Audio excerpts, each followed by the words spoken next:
Pues muy buenas noches, tengan todos el público que nos está viendo a través de las redes sociales. El Señor les bendiga grandemente. Este es el Ministerio Café con Cristo y en esta noche tenemos una participación muy especial por parte del profesor Yatensi Bonilla y vamos a tener un tema bien importante y bien relevante en este tiempo. Vamos a estar hablando de la mujer en el Evangelio de Juan. Vamos a estar desmenuzando ese tema, cómo la mujer en el Evangelio de Juan juega un papel tan importante. Vamos a explorar por lo menos tres instancias donde Jesús se relaciona directamente con la mujer y qué representación tenía eso para ese tiempo y para la mujer en el día de hoy. Y en esta noche, antes de comenzar y empezar a hablar de este tema, quiero presentarles a quienes nos acompañan en esta noche. Tenemos a la pastora Emily Figueroa. Bendiciones. Ella está actualmente a cargo del Ministerio Café con Cristo y estamos, ¿verdad? Preparando una serie de líderes que van a seguir trabajando con las mujeres. Ella en breve va a estarles hablando un poco más acerca de eso. También tenemos a la pastora Lourdes Cruz. Buenas noches, ¿cómo Buenas estás? noches. Bien, Qué bueno, bien. Deseosa de comenzar. muy bien. Tenemos a la hermana Joan Otero. Salúdanos, Joan. Y tenemos a la hermana Luz Cruz. Ella también está trabajando directamente con el liderato en nuestra iglesia y se ha integrado también al Ministerio Café con Cristo. Y entonces, quienes ya nos conocen, ¿verdad? No saben qué es Café con Cristo, qué es lo que hacemos, pero Pastora Emily, háblanos un poquito acerca de este ministerio, cuándo comenzamos. Claro que sí. Mis amadas y amados, los que nos van a estar escuchando por las redes sociales, este ministerio surgió en el corazón de la pastora Brenda, la pastora fundadora de la Iglesia Jesucristo Espada de la Victoria, que actualmente se encuentran en Georgia en un llamado del Señor de abrir una segunda obra para la Iglesia Jesucristo Espada de la Victoria. En el 2014, este ministerio fue incorporado con el nombre de Café con Cristo. El Señor le puso a la pastora el nombre, ella estaba en una librería y él le dijo, vamos a trabajar con las mujeres. Y hemos visto cómo Dios se ha movido a través de este ministerio. Empezamos poquitas mujeres, éramos pocas en cantidad y hemos ido creciendo a tal grado que hoy tenemos dos hermosas hermanas con nosotros que están en desarrollo y que son, nosotras ya les decimos, son unas cafecistas y están formando parte de este equipo. Este ministerio es para trabajar con las mujeres, con el corazón de las mujeres, mujeres que han sido maltratadas, mujeres que han sido renegadas, mujeres donde hombres o personas que han creado dogmas las han marginado y no les han permitido hacer, ¿verdad? Lo que Dios quiere que hagan. Y es un ministerio para levantar. Esto no se trata de machismo ni feminismo, esto es un ministerio para levantar la voz y dejar saber las cosas grandes que Dios puede hacer a través de hombres y mujeres. Amén. Amén. Muy bien. Profesor Yatensi, buenas noches. Muy buenas noches, Laura, muy contento de estar aquí. Yo creo que este es el tercero por ahí, o cuarto, tercero, Correcto, sí. ¿sí? Sí. Café con Cristo y he disfrutado las otras veces, lo he disfrutado mucho con ustedes y un saludo muy cordial para ustedes. Profesor, nos gustaría que se presente y nosotros lo conocemos, estamos, ¿verdad? Usted es también parte de nuestro Café con Cristo, pero me gustaría que se presente y que nos hable de su proyecto de Evangelium para que así la audiencia pueda saber y pueda conocerlo. Bueno, mi nombre es Yatensi Bonilla, soy colombo ecuatoriano, vivo aquí en el Ecuador. Soy uno de los fundadores de un seminario muy fuerte que se llama el CEMISUD, que está aquí en Quito, Ecuador, aquí en el Valle de los Chillos. Y pues bueno, soy un biblista profesional, manejo las lenguas antiguas, griego, hebreo, arameo y latín. Soy catedrático, escritor de varios libros y ahora estoy en un proyecto gigantesco que es la traducción contemporánea de la Biblia, la TCB, que es parte del proyecto Evangelio. Y pues bueno, ya usted conocen el Nuevo Testamento, estuvimos el año pasado en septiembre en un lanzamiento, estuve en la iglesia y conocen el Nuevo Testamento, algunos tienen el Nuevo Testamento impreso y ya iniciamos la traducción del Antiguo. Iniciamos hace unas 2 semanas, ya hemos traducido a Díaz y también a Geo, que está en el comité de editorial revisando, y ya creo que en unas 2 semanas está publicado en las redes, a Díaz, y después va a estar a Geo. Y una vez van a la plataforma, hay una plataforma virtual muy famosa que es la YouVersion, entonces también se va a colocar directamente ahí, y ahí ustedes pueden revisar, ya está el nuevo y pueden revisar los libros traducidos del antiguo. Entonces es una traducción que está tomando mucha fuerza, es una traducción que va directamente del griego y del hebreo y no depende del latín. Y como es un programa que tiene que ver con la mujer, una de las críticas que hacemos a las traducciones antiguas es que a la mujer se ha sometido a una estructura, a una imposición donde no puede ejercer ningún ministerio y un sometimiento brutal, un sometimiento ciego al hombre, donde se ha fundamentado más el machismo, y eso lo vimos que el que hizo esa traducción, que fue Jerónimo, la Vulgata Latina, encasilló a la mujer dentro de un sometimiento, eso no dice el griego en sí. Entonces nosotros hemos tratado de hacer una traducción muy limpia, y al hacerlo limpia, la mujer queda muy dignificada. Y a veces las traducciones latinas, como la Vulgata Latina de San Jerónimo, le hizo decir a Pablo cosas que Pablo nunca dijo. Entonces, cosas así, por eso es que muchas mujeres no quieren a Pablo, por esto. Entonces, estamos en ese proyecto que ha sido de mucha bendición y estamos con el antiguo ahora. Amén, gracias por eso. Quiero añadir a lo que comentó. En septiembre fue el lanzamiento en Puerto Rico y el profesor Yatensi estuvo con nosotros visitándonos físicamente en nuestra iglesia. Fue un tiempo y un momento muy bonito porque lo conocimos personalmente, ya llevamos varios años trabajando con él y realmente yo tengo, ¿verdad? Nosotras tenemos todas la versión física de la TCB y es una excelente herramienta de estudio, es una excelente herramienta, esos comentarios a pie de página son fantásticos y realmente esos puntos acerca de la mujer los podemos ver muy marcados, esa explicación bien profunda. Así que es una versión, ¿verdad? Nosotros siempre enseñamos y promovemos que estudiemos cuantas más versiones de la Biblia, mejor, porque no nos podemos encasillar, todo es palabra de Dios. Y como tal, pues nosotros tenemos esa responsabilidad como creyentes de acercarnos a ella en todas las formas que nos haya llegado y si es en nuestro idioma que conocemos, pues mucho mejor, enriquece.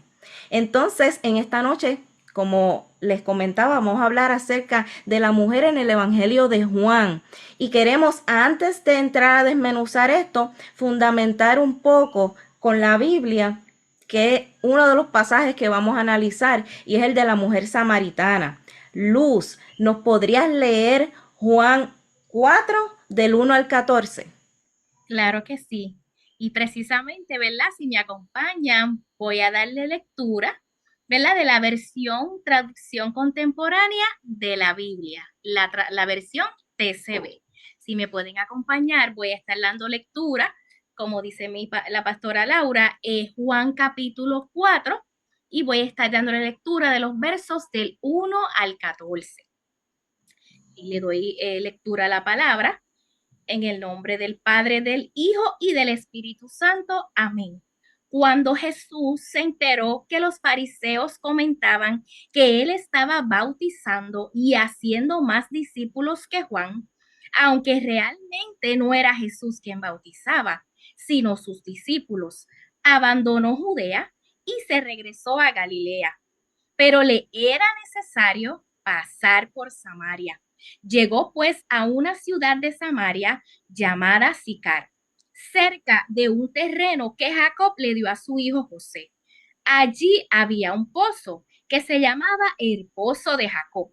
Entonces Jesús, cansado del camino, se sentó junto a la fuente, que era el mediodía. En ese momento vino una mujer de Samaria a sacar agua y Jesús le dijo, dame de beber. Sus discípulos se habían ido a la ciudad con el propósito de comprar comida. Entonces la mujer samaritana le respondió, ¿cómo tú, siendo judío, me pides a mí, que soy una samaritana, que te dé agua? Porque los judíos y los samaritanos no se llevaban bien. Jesús le respondió, si conocieras el don de la salvación y quién es el que te habla, no solo me darías de beber, sino que tú pedirías el agua viva. La mujer respondió, no tienes balde y el pozo es profundo. Entonces, ¿dónde está el agua viva? ¿Acaso te crees más que nuestro padre Jacob? Pues fue él quien nos regaló este pozo, el cual bebió él mismo, sus hijos y sus ganados. Jesús le respondió, todo el que beba de esta agua tendrá sed de nuevo, pero el que beba del agua que yo le daré, nunca más tendrá sed. Más bien, el agua que le daré se convertirá en una fuente inagotable de vida eterna. Amén. Qué bonito escuchar esa palabra, ¿verdad que sí? Le voy a pedirle a la pastora Lourdes que por favor haga una oración antes de empezar con las preguntas, porque tenemos muchas preguntas para nuestro profesor Yatensi. Claro que sí. Amantísimo Dios y Padre eterno, te damos gracias en esta hora. Gracias, Padre Santo, porque tú tenías este día plasmado en la eternidad. Gracias por estas mujeres que se estarán conectando y viendo y escuchando, Padre Santo, este tema muy relevante para este tiempo, sabiendo y entendiendo que tú tomas el control de principio a fin. Enriquece a través de tu Espíritu Santo. Abrázalas, Padre Santo, con este mensaje y yo bendigo en esta hora a todos los que se están conectando y que se conectarán con nosotros más adelante. Bendecimos en esta hora a cada uno de los que estamos aquí presentes, incluyendo al profesor Yatensi. Le bendecimos en esta hora y a ti te damos toda la gloria y toda la honra, Padre Santo, Padre bueno, porque tú te la mereces. Amén. Gracias, Padre Santo, Padre bueno, porque en este tema nos vamos a enriquecer, tanto nosotras como aquellas mujeres que tanto lo necesitan. En el nombre poderoso de tu Hijo amado Jesús. Amén y amén. Y amén. Profesor, nosotros queremos hablar sobre la mujer, sobre el proceso, lo que implicó, ¿verdad? Esta visita de Jesús y esa conversación del Señor con la mujer en el pozo. Pero antes de entrar de lleno a eso, nos gustaría que nos diera un poquito más del trasfondo de cuándo se escribió el Evangelio de Juan, para quién fue, si podemos considerar que este Evangelio es una defensa y hacia quién viene siendo este tipo de defensa. ¿Y qué nos puede decir sobre eso, profesor? Gracias, Emily. Mire, bueno, Juan siempre se ha presentado como un evangelio tardío, y de hecho fue tardío. Es uno de los libros que se escribió a finales del siglo I, a partir del año 90. La iglesia ya estaba bien formada y Juan en el siglo II recibió una etiqueta de que fue un evangelio que lo escribió el evangelista Juan. Y ahí nació la tradición que Juan, el evangelista o el apóstol, escribió un grupo de 5 libros, las 3 cartas juaninas, el Apocalipsis de Juan junto con el Evangelio. Y esa teoría, esa tradición se mantuvo hasta el siglo XVIII. Pero en el siglo XVIII, con la alta crítica, con el racionalismo, nacieron grandes universidades en ciencias bíblicas, abrieron facultad de arqueología bíblica y excavaciones, todo eso, se comprobó que no, que realmente Juan, los 5 libros tiene por lo menos 3 autores diferentes. Y un estudio del griego de los 5 libros se demostró que el griego del Apocalipsis de Juan es totalmente opuesto que el griego de Juan con la primera carta de Juan. O sea que el que escribió el Evangelio de Juan es el mismo que escribió la primera carta de Juan, y hay otro Juan que escribió Apocalipsis, y otro que escribió la segunda y tercera de Juan. O sea, se está hablando de 3 Juanes, los que escribieron los 5 libros. Bueno, esto no va a dañar, en nada la inspiración, porque más allá quien haya escrito el Evangelio o cualquier libro de la Biblia, partimos del hecho que el autor primario, el autor fundamental es Dios. Amén. Lo que estamos discutiendo es el elemento humano, y yo siempre pongo una comparación. Por muchos siglos se creyó que el que escribió Hebreos fue Pablo. Ya sabemos que no fue Pablo. Y aunque sabemos que no fue Pablo, no daña en ningún momento, pierde la categoría de un libro inspirado, ¿no? Lo que se discute es el instrumento humano, no el autor supremo. Lo mismo pasa con Juan. Ahora se habla, entonces, ¿quién es? Y una cosita. El que escribió el Evangelio de Juan es muy diferente al que escribió Apocalipsis. Ahora que estuve en la traducción de la TCB, nos dimos cuenta que el peor griego es el de Apocalipsis, con muchas faltas ortográficas. Y ustedes me van a decir, pero esto es imposible. Porque cuando leemos la Reina Valera o una versión en Apocalipsis no vemos la falta ortográfica. No, lo que pasa es que se escribió en griego. O sea, no vamos a ver esto en una versión, una traducción, pero sí en el griego. Entonces, es un griego apocalíptico muy limitado, con muchas faltas ortográficas, es un griego jónico. En cambio, el que escribió el Evangelio de Juan es lo contrario, es un gran erudito, filósofo griego, un conocedor de la filosofía clásica griega y concibe a Cristo desde los postulados griegos. Oye, interesante, porque los evangelios sinópticos presentan una cristología más de la postura judía, aunque Lucas haya sido gentil, pero presenta un Cristo de la postura semita, judía. Marcos, Mateo, pero Juan nos da una cristología muy diferente a la presentada en los sinópticos. Y es más, en Juan no hay expulsión demoníaca, sino sinópticos. Juan escoge 7 milagros y cada milagro no se repite con el otro. Juan usa un lenguaje filosófico materno, y aquí viene la polémica, que es lo que quiero discutir. Parece que una mujer estuvo detrás de eso, porque uno se da cuenta, o sea, hay una área que se llama la filología, una ciencia. La filología es la ciencia que estudia el origen, la naturaleza de una lengua. Entonces, aplicando una filología, la estructura lingüística de Juan tiene un sentido femenino muy alto, más que un sentido masculino, y eso lo podemos discutir. Ahora, ¿quién escribió Juan? No lo sabemos, pero hay una teoría muy interesante. Los aportes académicos de la alta erudición propone que el que está detrás de los 5 libros que llevan el nombre de Juan, Evangelio de Juan, Apocalipsis, las 3 cartas, es parte de la famosa comunidad del discípulo amado. Así han llamado esta teoría. O sea que los que escribieron estos 5 libros se llaman la comunidad del discípulo amado. Esta comunidad del discípulo amado tenían varios Juanes, porque el nombre de Ioannes en griego, que traduce Juan, era un nombre muy popular en el mundo judío y en el mundo griego, Ioannes. Entonces, posiblemente esa comunidad del discípulo amado, habían varios Juanes, y esos 5 libros es producto de esa comunidad.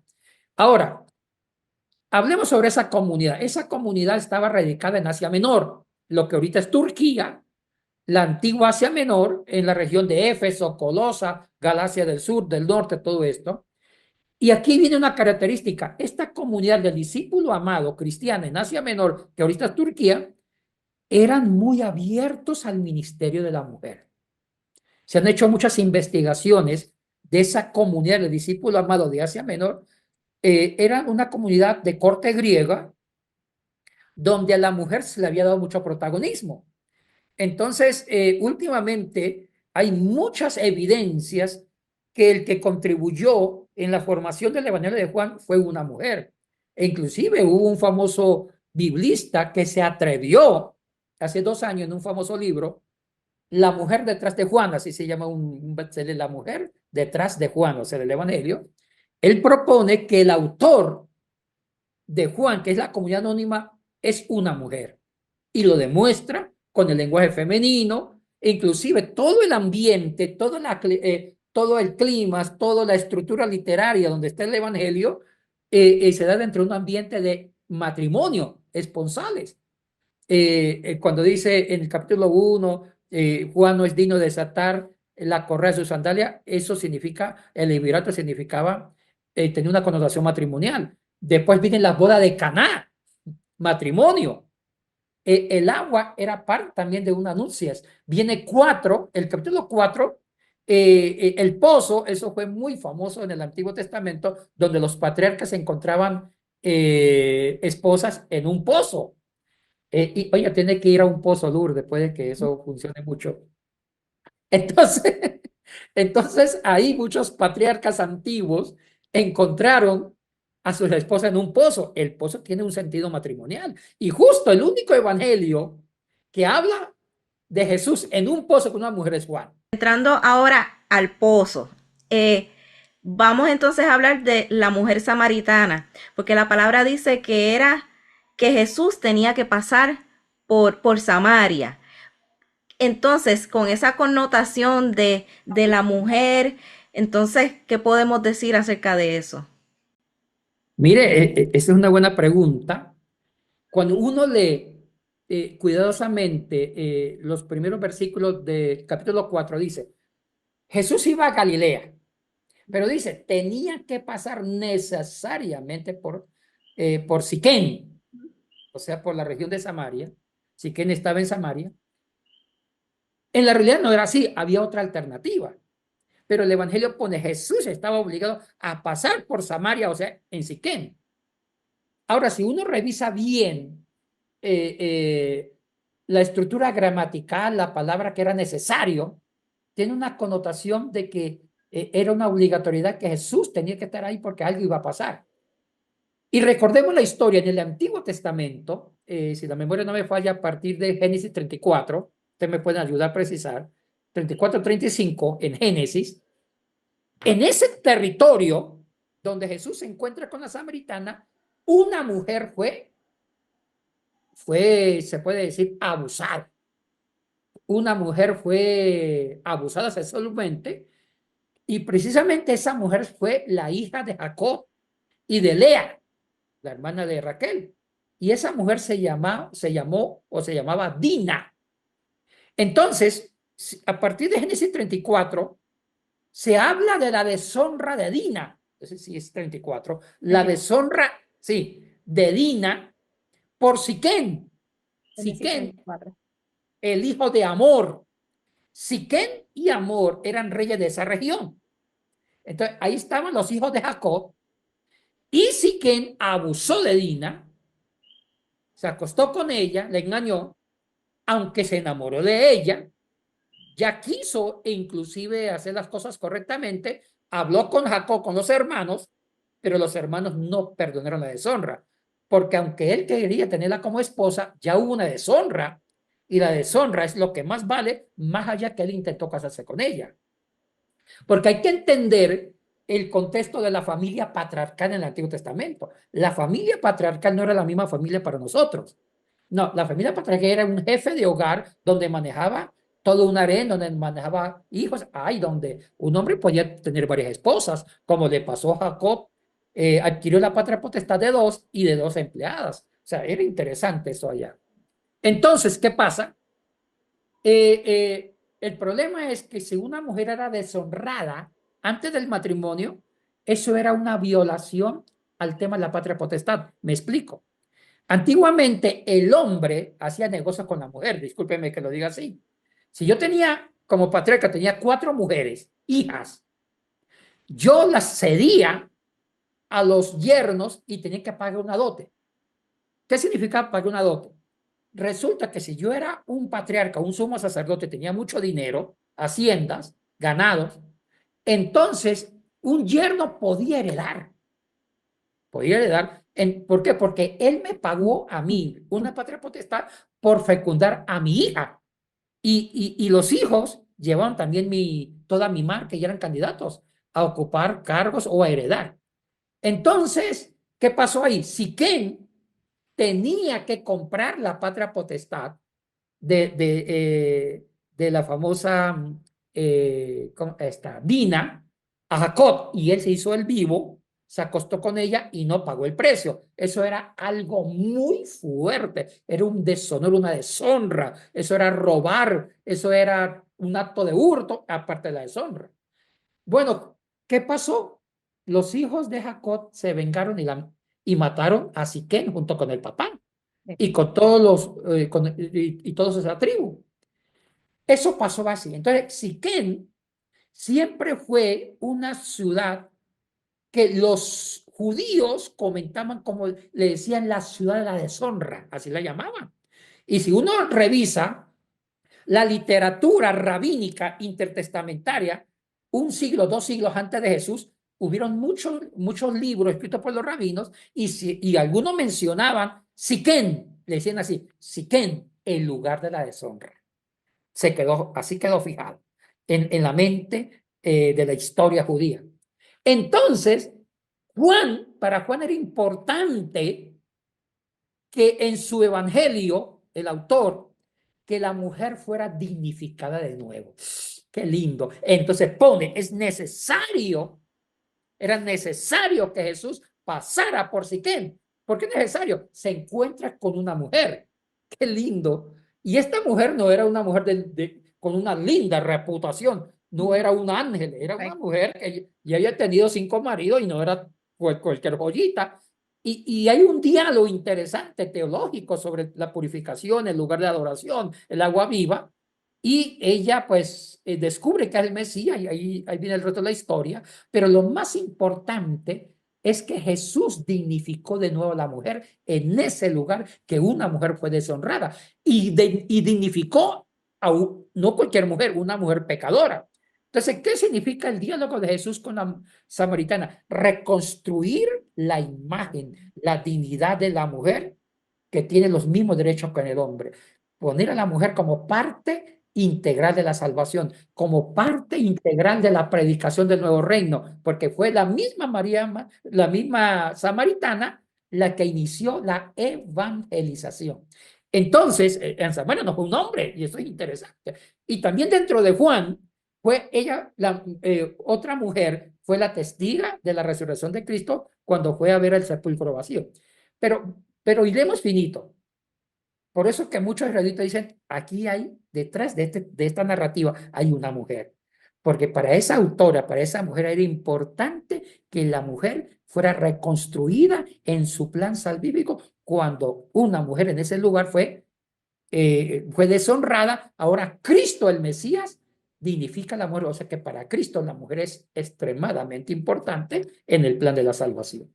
Qué bonito que aquí vemos cómo Jesús saca algo que para la sociedad era algo ya inservible, algo que no estaba bien, y lo resalta, lo restaura y lo posiciona en un lugar que pues, esparce su evangelio.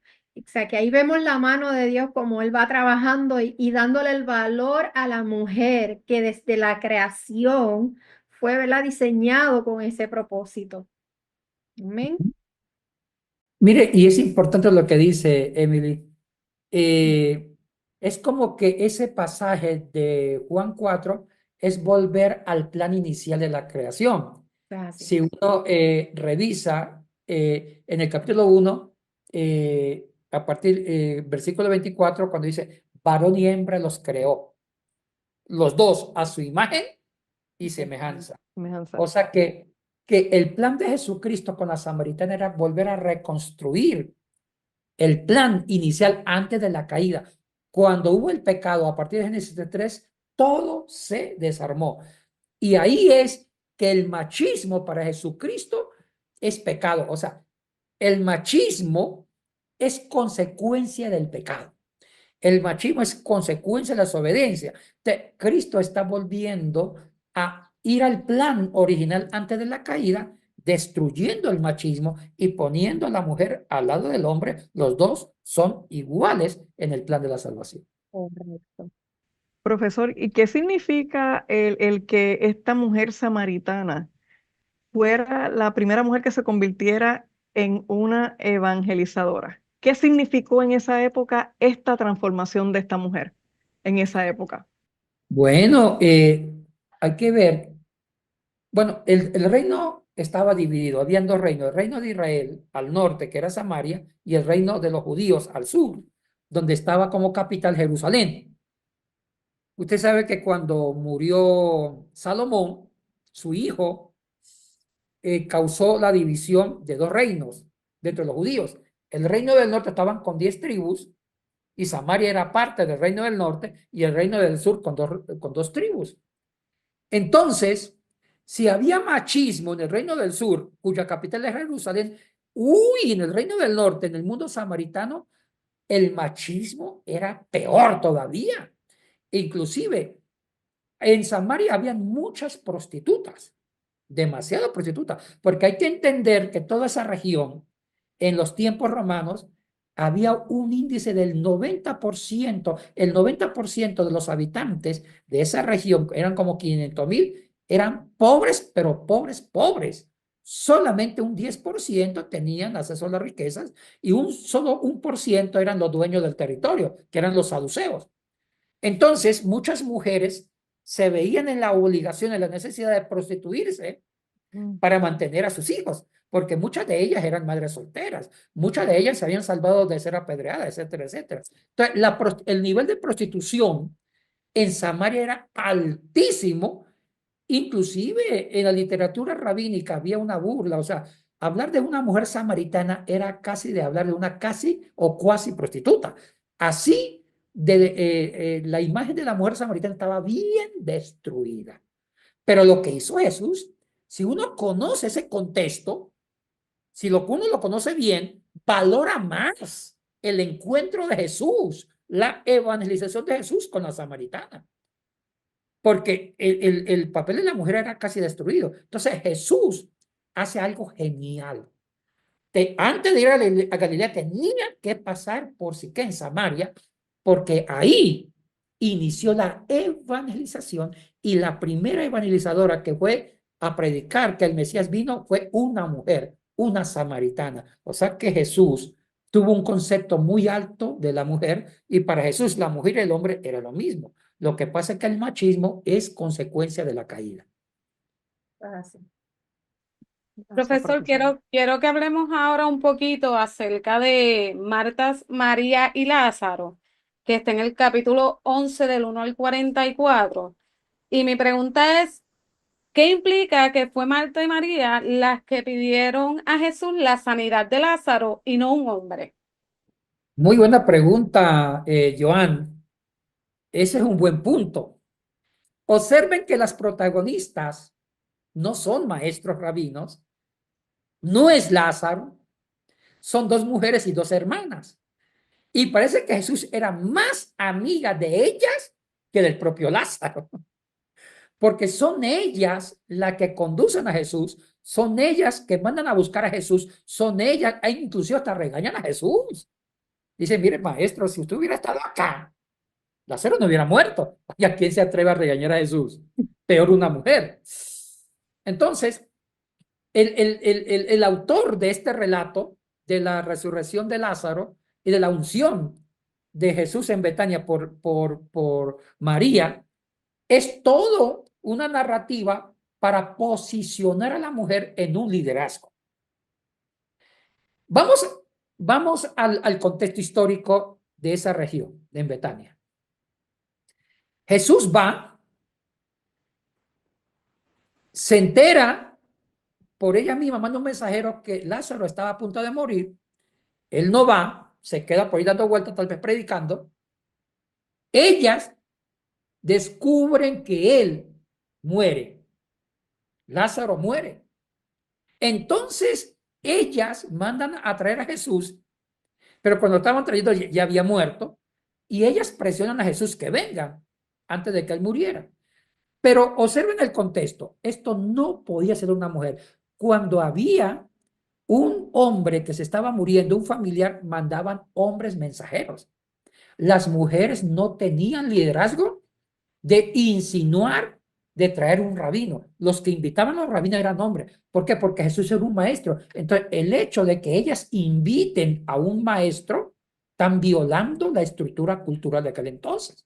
los que le correspondían invitar a Jesús era tal vez el tío, era otro hermano, qué sé yo, o un mensajero o un rabino de la sinagoga, o otros familiares, pero no ella, porque eran mujeres. Porque cuando uno estudia la cultura judía, el machismo era predominante. Entonces, cuando había una necesidad de traer un rabino, un maestro, no lo hacían las mujeres, lo hacían los hombres mismos.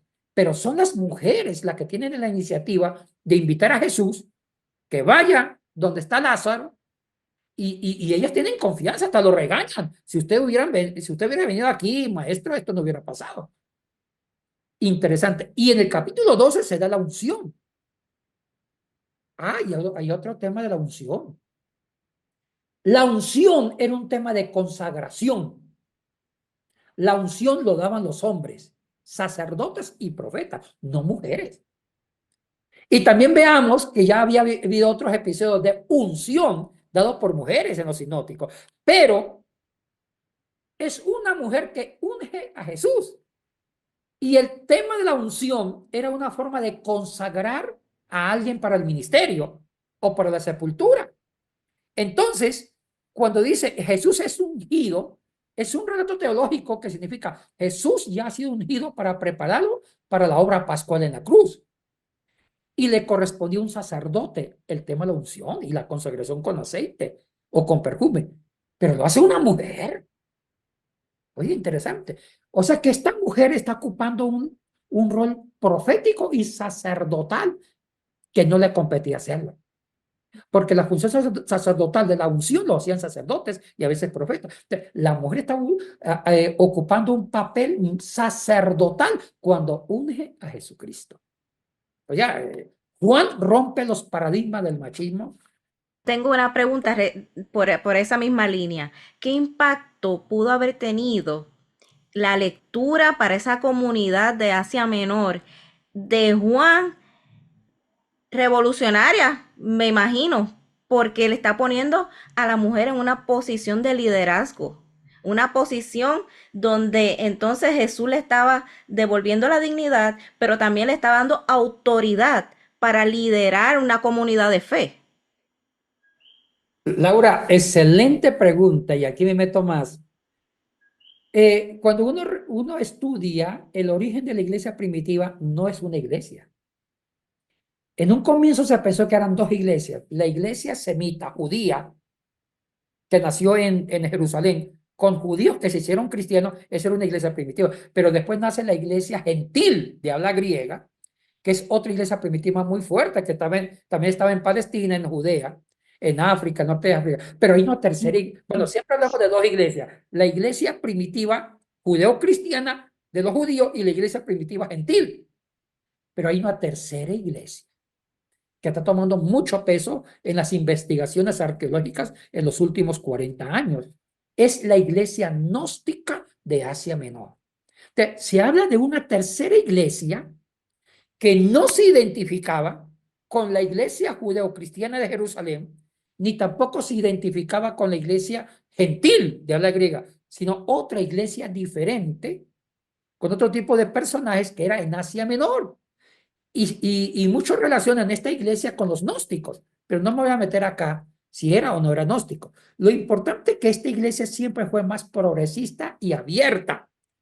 Y se ha estudiado que en esta iglesia le daba a la mujer mucho protagonismo en el ministerio. Era una iglesia resiliente, era una iglesia crítica, era una iglesia de avanzada. Es por eso que ahí se construyó la comunidad de discípulos amados, que son los responsables de la literatura juanina.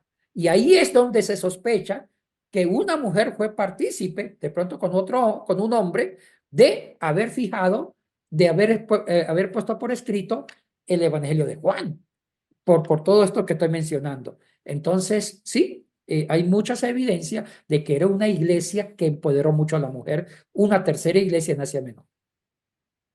Tengo una última pregunta, profesor, con el tema de Lázaro y la resurrección. ¿Qué puede representar que este suceso de la resurrección de Lázaro no aparece en otro evangelio, solamente en Juan? Buena pregunta, Joan. Mire, tiene este milagro. Mire, Juan tiene en los 20 primeros capítulos, porque el capítulo 21 se escribió después. El propio manuscrito, los 20 primeros capítulos de Juan, tiene 7 milagros. Y cada milagro resalta una cualidad de Jesús, de Logos. El primer milagro es la boda de Caná, capítulo 2. Resalta que Jesús es el amo de la ley natural, porque transformar el agua en vino era dominar la ley de la naturaleza. Segundo milagro, que es sanar, capítulo 4, del 46 al 54, sanar al hijo de un hombre que estaba a la distancia. Significa que Jesús es el amo de la geografía del espacio. El tercer milagro, que está en el capítulo 5, cuando sana, se acuerda a este lisiado, a este paralítico, que tenía más de 30 años, de 38 años, con una enfermedad, y cuando una persona tiene muchos años una enfermedad, se vuelve crónica, es más difícil de curarla. Entonces significa que Jesús es el amo del tiempo, porque superó la cantidad de años que tenía este hombre con la enfermedad. El cuarto milagro es capítulo 6, la multiplicación de los panes. Jesús es el amo de la cantidad, que ese era un punto muy fundamental en los griegos, lo uno y lo múltiple. El quinto milagro es Jesús camina sobre las aguas, que es capítulo 6, versículos del 16 al 21. El sexto milagro es lindo. Con el sexto milagro, que está en Juan 9, del 1 al 12, es Jesús destruyó la teología de las maldiciones generacionales. O sea que Jesús es el amo de la desdicha. Y el séptimo milagro es la resurrección de Lázaro. Jesús es el amo de la vida y de la muerte. Pero vayamos al milagro, porque este milagro está casi cerca de la resurrección de Jesús. El último milagro de Juan es la resurrección de Lázaro, y después se da la resurrección de Jesús. Hay una conexión teológica. Ahora, aquí hay un detalle, Joan. Resulta que los otros milagros de resurrecciones que están en los sinópticos eran personas que acababan de morir. Ni siquiera pasaban ni la hora ni las 2 horas. Pero en Juan estaba en el 4º día. Vayamos a la cultura judía para entender esto. Había una concepción del alma de los judíos que decían: en los 3 primeros días, cuando una persona muere, y en los 3 primeros días, el alma está revoloteando por el sepulcro, está cerquita. Hasta creían en una resurrección. Pero cuando se pasaba el 4º día, como el caso de Lázaro, ya se está hablando de una descomposición del cadáver, y los judíos decían: ya está bien muerto. Ya no hay ninguna esperanza de resurrección. Declarado totalmente muerto. Este milagro sí que es milagro. Entonces, ahí dice que Lázaro llevaba más o tenía 4 días de estar muerto. Significa que Jesús superó totalmente el tema de la muerte con la vida. Entonces, es un milagro bien milagroso por el tema de la influencia cultural judía. Ahora, y aquí está conectado en ese liderazgo las mujeres. Son también coprotagonistas junto con Jesús. Entonces, increíble la presencia femenina en un milagro bien milagroso, la resurrección de Lázaro, y sobre el concepto de vida, porque hay que entender que este milagro, Jesús da un mensaje que él vino a traer vida, no muerte. Y las mujeres están ahí en ese mensaje de vida. Profesor, yo quiero moverme ¿verdad? Continuando en el libro de Juan, pero me quiero mover al capítulo 20, en el versículo 11. Usted, pues, si nos puede hablar, ¿verdad? Sobre ese suceso, ¿verdad? Cuando Jesús se le presenta a María Magdalena, ¿verdad? Siendo esta la primera en verlo luego, ¿verdad? De la resurrección, siguiendo, ¿verdad? Esa línea. ¿Qué representa esto, profesor? Bueno, mire, hay una doble manifestación.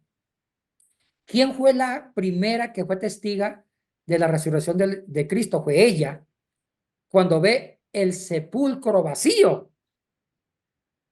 Y ¿quién fue el primero o la primera a quien a que Cristo se manifestó? A ella misma. Oiga, ¿qué pasó con el apostolado de los discípulos? ¿Qué pasó? Salieron De- corriendo. y Cristo debió primero revelarse a Simón Pedro, que era el líder, o a otro de sus discípulos, pero no, los hizo a un lado y pone a la mujer que sea la testiga de la resurrección de él, y es a una mujer que se le reveló como el Cristo resucitado. Yo cada día me convenzo que aquí hay una mano materna, una mano femenina en esta construcción del Evangelio, cosa que los últimos descubrimientos apuntan a eso. Y más que sea una mujer que haya ayudado del discípulo, de la comunidad del discípulo amado, me encanta porque Cristo le dio a la mujer un protagonismo por encima de los apóstoles en el Evangelio de Juan. Es interesante cuando vemos de todo lo que hemos hablado, cuando vemos si lo junta, cómo Jesús trabajó con la mujer samaritana, cómo la parte donde la mujer que lo ungió entró, cómo está el liderazgo de Marta y María.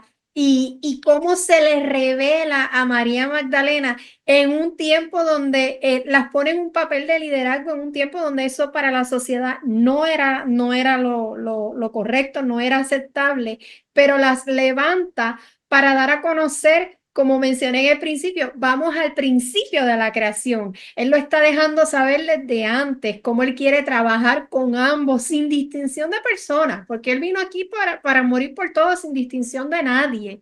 Y es interesante cómo él resalta a la mujer y le permite tener ese espacio para el cual ella también fue creada en esta tierra. ¿Sí?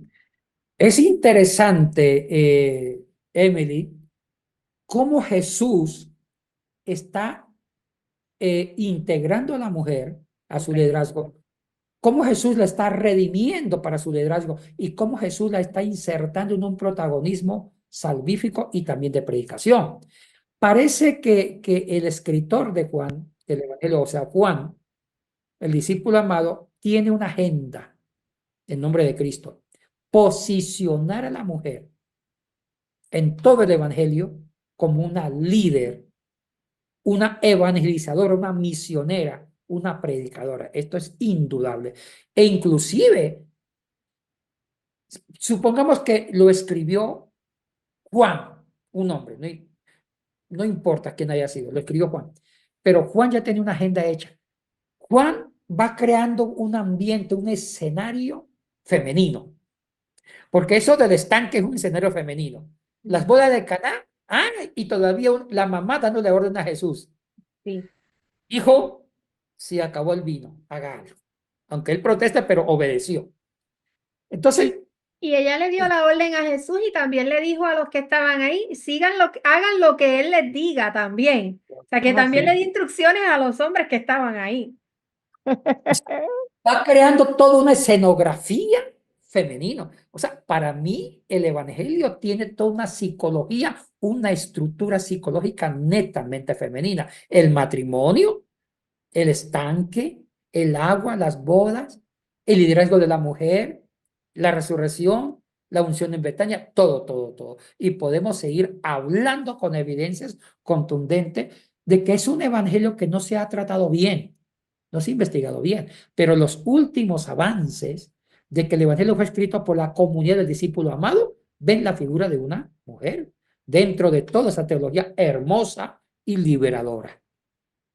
Y Me lo parece importante adelante, Lourdes. Perdóname, pastora. Es que cuando él está hablando me lleva a pensar, de hecho, desde el principio en Génesis, cuando le dice al hombre, no es bueno que el hombre esté solo, yo creo que le está diciendo, es necesario que yo te ponga a alguien para que esté junto a ti y pueda llevar eso. No sé, se me viene a la mente eso, profesor, porque no es bueno que el hombre esté solo. Y yo creo que el sentido que Dios le da a la mujer desde el inicio es sumamente importante y eso no se puede pasar de vista. Siguiendo sobre el tema de la creación de la mujer, quiero justo, gracias por esa pregunta y ese aporte, Lourdes. Aquí hay una mala traducción cuando se ha traducido con muchas versiones, le haré ayuda idónea. Yo no estoy de acuerdo con esa traducción. Porque si lo tomamos así literalmente, le haré ayuda idónea, ¿qué es la mujer? ¿Un ayudante? Que siempre es segundo. La palabra que se usa en el hebreo, ser, no significa ayuda idónea, significa la otra mitad. O sea, la mujer y el hombre juntos forman la totalidad. Entonces, la mejor forma, y la TCB, téngalo por seguro que lo voy a traducir así cuando nos toque. Y dijo Dios, le daremos la otra mitad para que formen un todo con el hombre. Entonces, ese es, a veces el lenguaje de ciertas traducciones también ayudan al machismo, como la palabra ayuda idónea. No, la mujer no es una ayuda, no es un ayudante, es parte de un todo. El hombre y la mujer forman un todo. Entonces, y eso se da en muchas versiones. Amén. Una de las cosas, y para allá, ya estamos por culminar, pero una de las cosas que me llama mucho la atención y tratando como de unir estos tres temas que hemos hablado principalmente en la noche de hoy, es que en Juan 4:23 dice, pero llegará un momento muy especial cuando los verdaderos adoradores adorarán al Padre en espíritu y en verdad, y el Padre busca a tales adoradores. Algo que me llama mucho la atención es que Jesús le está diciendo esto a una mujer y le está diciendo que como se hacían las cosas, ya no va a ser. Y como esta mujer entonces luego lo reconoce y sale, pero con la familiaridad que ella habla con Jesús. Cuando vamos a Marta y María, con la familiaridad que ellas hablan con Jesús. Y al final, en el momento de la resurrección, esa familiaridad. ¿Y por qué? Porque en muchas ocasiones como mujeres creemos que Dios está allá bien distante y nosotros no tenemos ese acceso, esa oportunidad de relacionarnos directamente. Y por ahí comienza. Entonces, la introducción de dogmas, la mujer se mantiene en este lugar, la mujer solamente llega hasta aquí. Y cuando entendemos que, como decía en el relato de la mujer samaritana, va a llegar un momento, llegó el momento. Este es el momento donde los verdaderos adoradores adoran en espíritu y en verdad. Es para todas. Y entonces nuestra mente se abre porque no importa lo que pueda decir el hombre, Dios me posicionó. La Biblia lo sustenta. Dios me posicionó. ¿Qué más yo necesito? Laura, usted tocó un tema extremadamente medular, que es una de las columnas vertebrales teológicos de ese diálogo de Jesús con la samaritana, el tema de la adoración. Ese es un tema muy medular en el diálogo. ¿Por qué? En el griego había una palabra típica de adorar, latreuo, y ahí viene la palabra liturgia.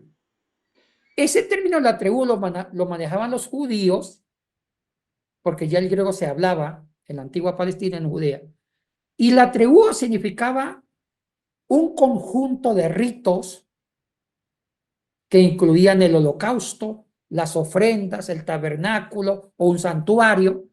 Entonces, tanto lo del norte como lo del sur, los dos reinos adoraban a Dios con liturgia, con símbolos. Ahora nosotros es con la música, con las canciones. Entonces, la treúo era adorar a través de un culto, de un conjunto de ritos. ¿Por qué? ¿Se acuerda cómo comienza el diálogo? La mujer está a la defensiva, le dice, ustedes, los judíos, bueno, primero nosotros, los samaritanos, nuestros padres nos enseñaron a adorar en el monte, en la montaña, ahí adoramos a Jehová. Usted, los judíos, en el templo de Jerusalén. Entonces, ahí en el manuscrito griego se usa la treúo, porque los judíos entendían que la adoración era un lugar físico con un conjunto de ritos. Pero Jesús responde a la mujer con un verbo diferente a la treúo. Dice, mujer, habrá otro momento que a Dios ya no se le adore con el latreuo, con santuarios, con un templo, con holocausto, no, sino con el proscuneo. Entonces, ahí en ese diálogo hay dos verbos que lastimosamente se traducen mal en español como adorar, Pero ahí son dos verbos diferentes de adorar. La mujer maneja el atributo. Los antiguos adoraban con un conjunto de ritos acá, o usted lo adoran los judíos en el templo, pero Cristo dice, mujer, va a haber el momento que ya a Dios no se le adore con el atributo, sino con el proscuneo. Ese término de adorar lo introduce Jesús con la mujer. ¿Qué es el proscuneo? Pros significa intimidad. Y cuneo, curios, al Señor. O sea que el nuevo concepto de adoración, el proscuneo, es centrar mi vida en el Señor. Y ahí dice, en espíritu y en verdad. ¿Por qué en espíritu? Cuando mi mente está adorando a Dios y en verdad es ético, porque la verdad para los antiguos, para los griegos, era la correspondencia entre la mente y la realidad. Entonces, Jesucristo echó abajo la teología de la adoración clásica, un lugar con rito. Para Jesús ya no hay lugares. La adoración nace en mi corazón, dirigida a Dios, y somos adoradores las 24 horas. Entonces, para ahondar lo que decía Laura, esta mujer es la protagonista de una nueva descarga teológica de Jesús. O sea que Jesús pudo enseñar la teología de la adoración a los discípulos, a los hombres. No, está descargándose, está dando un nuevo concepto de adorar, no a los discípulos, sino a una samaritana. Interesante cómo Jesús respetó a una mujer que la hizo digna de escuchar sus profundas reflexiones teológicas. Ciertamente el Evangelio de Juan, la palabra entera, si vamos a hablar desde el principio de Génesis hasta Apocalipsis, es enriquecedora.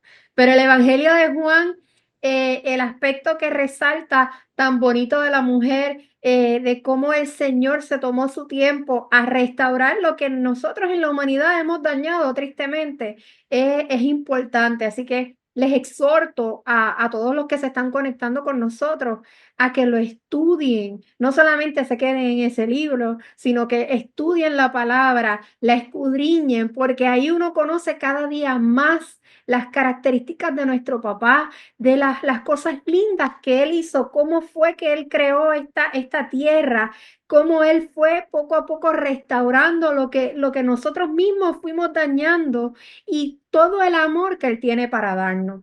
Así que aprovechen estas oportunidades y ciertamente una de las cosas que el profesor también mencionó, aunque puede que hayan diferentes teorías de quién lo escribió, cuántas personas fueron, lo interesante de todo esto es que eso no cambia.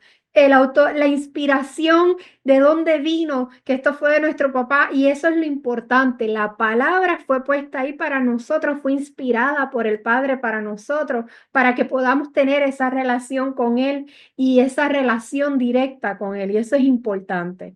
Así que, querido profesor, estamos más que agradecidos con usted por habernos acompañado en esta noche.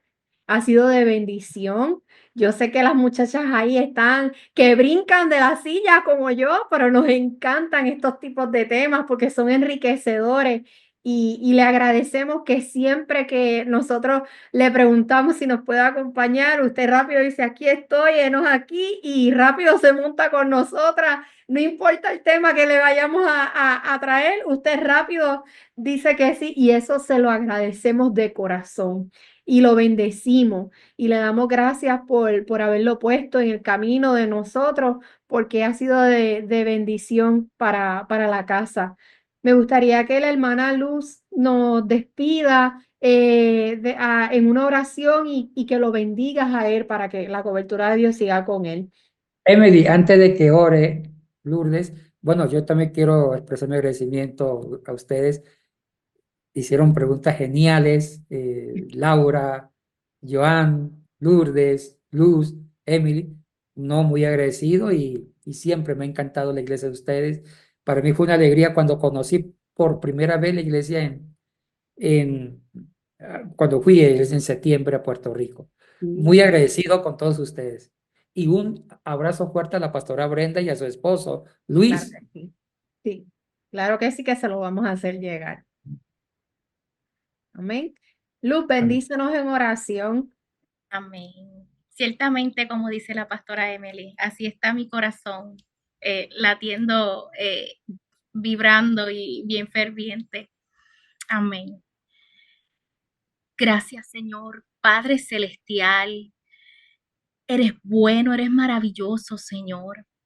Padre, y ciertamente te quiero dar las gracias por este tiempo hermoso, Señor. Padre, mi alma te alaba, mi alma está regocijada, Señor.